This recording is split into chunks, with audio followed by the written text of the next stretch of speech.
Les vraies voix Sud Radio, 17h-20h, Philippe David, Cécile de Ménibus. Retour des vraies voix avec Philippe Billiger, Jean Dorid ou Abdoulaye Comté. Tout de suite, ça fait du clic. Les vraies voix Sud Radio, ça fait du clic sur les réseaux sociaux. Et c'est avec Félix Mathieu. Bonjour Félix. Bonjour. Le chef de l'État a apporté son soutien à l'événement en ligne The Event. Et ce soutien n'enchante pas franchement tous les streamers participant à l'événement. Oui, The Event, ce marathon virtuel caritatif avec des streamers connectés plusieurs heures chaque année. L'événement organisé par la communauté du jeu vidéo vise à récolter des fonds pour une bonne cause. Et alors pour cette édition, 5 ONG qui agissent pour l'environnement étaient à l'honneur. Emmanuel Macron y est donc de nouveau allé de son petit message de soutien sur les réseaux sociaux. The Event, bonsoir. Bravo à tous parce que vous êtes une fois encore au rendez-vous des défis que vous vous êtes lancés en défendant une cause, l'écologie, une cause que je partage, sur laquelle on va continuer de faire et surtout d'aller beaucoup plus vite, et en soutenant non pas une association mais 5 associations cette année.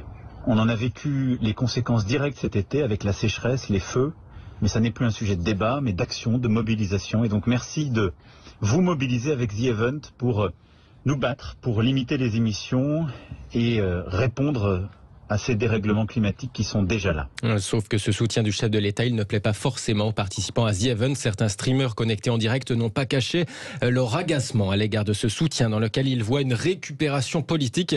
Certains l'ont exprimé avec un langage, je vous préviens, assez peu châtié. On a rajouté des bips pour les oreilles sensibles. Tous les ans, son putain de tweet de merde à ce bâtard. Tous les ans, j'en ai ras le cul qu'il fasse sa promo sur notre putain de dos. Vraiment, ça me casse les couilles. Enfin, la promo, le mot c'est plus propagande, tu vois, mais on n'a pas demandé ça. Et j'ai vu même, là j'ai maté les tweets réponses, il y a quelqu'un qui dit la même chose que moi, et une personne lui répond, oui mais tu lui aurais reproché s'il avait rien dit.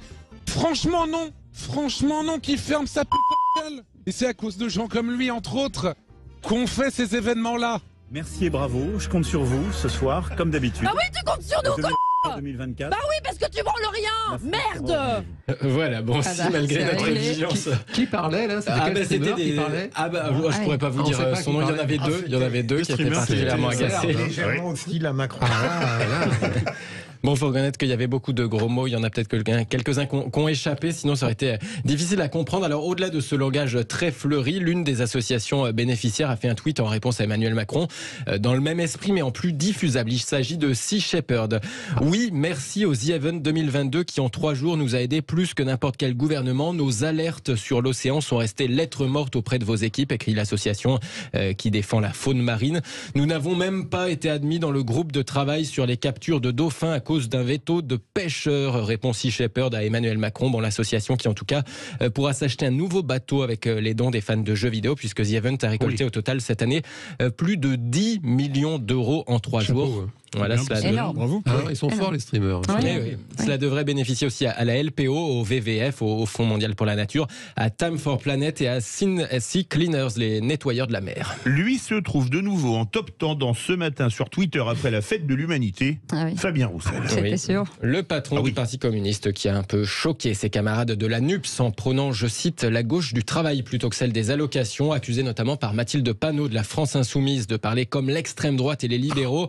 Eh bien, il assume pleinement Fabien Roussel. Il est même venu le dire. Il a enfoncé le clou ce matin sur Sud Radio chez Jean-Jacques Bourdin. Mais c'est parce que Mathilde, elle reste beaucoup en région parisienne. Il faudrait qu'elle circule un petit peu en France et elle verrait que les mots que j'emprunte sont ceux des travailleurs, du peuple, des Français que moi je rencontre partout. Il n'y a pas pire sourd que celui qui ne veut pas entendre. Je souhaite, moi, éradiquer le chômage, éradiquer la pauvreté. Si on se fixe cet objectif-là, oui, on doit se dire qu'en l'espace de 3 ans, 4 ans, nous voulons 0 chômeur et donc il n'y aura plus d'allocation chômage. Bien sûr, en attendant d'atteindre cet objectif, nous avons besoin de ces protections sociales qui existent aujourd'hui. Voilà, réponse il y a quelques minutes d'un député de la France Insoumise, Fabien Lachaud. Fabien Roussel se vante et surenchérit dans ses propos, reprenant encore les fantasmes odieux et les clichés poisseux de la droite contre les précaires et les chômeurs. Cette dérive solitaire, ajoute Fabien Lachaud, foule aux pieds les principes de la gauche et le socle commun de la NUPS. Il l'assumera, voilà, ambiance à gauche. C'est règlement de compte à aucun UPS, les vraies voix. Oui, mais Fabien Roussel a raison et il correspond à un communisme qui a toujours existé.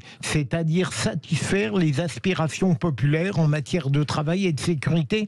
Et ils sont tous sauf snobs, les communistes, en matière de politique. Je crois que le camarade Conte veut réagir. Non, mais en fait, ce qui se passe, c'est que je suis exaspéré par ces prises de position de cette extrême gauche qui se bat, soi-disant, qui dit être le camp du bien, alors que M. Fabien Roussel, que j'ai eu la chance de rencontrer, discuter comme ça, et j'ai l'impression de voir quelqu'un qui se dit, mais en fait, moi, je veux juste répondre aux aspirations des Français, qu'ils aient un travail, qui est un plus toit, ouvert, peut-être, mais qui est très ouvert. Et c'est avec eux qu'on peut discuter. Mais quand on voit ces personnes-là qui sont en train de lui dire, ça y est, la The New Carte extrême droite, et à un moment donné, ça va, quoi.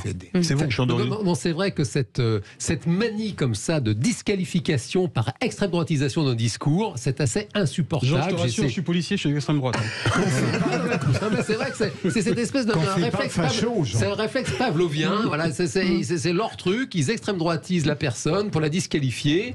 Et alors, je rejoins Philippe Bilger et Abdoulaye. Vous arrêtez pas de leur rejoindre. Toutefois, ça s'arrose. Ça ne m'inquiète pas.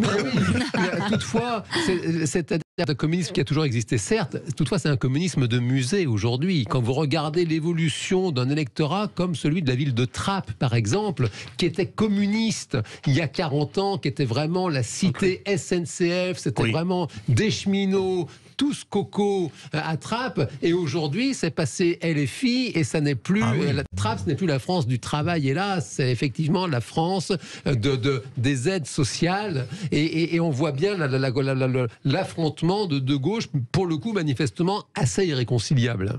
Allez, restez avec nous. Faut-il rompre avec le capitalisme, comme le dit Jean-Luc Mélenchon? C'est notre premier grand débat du jour.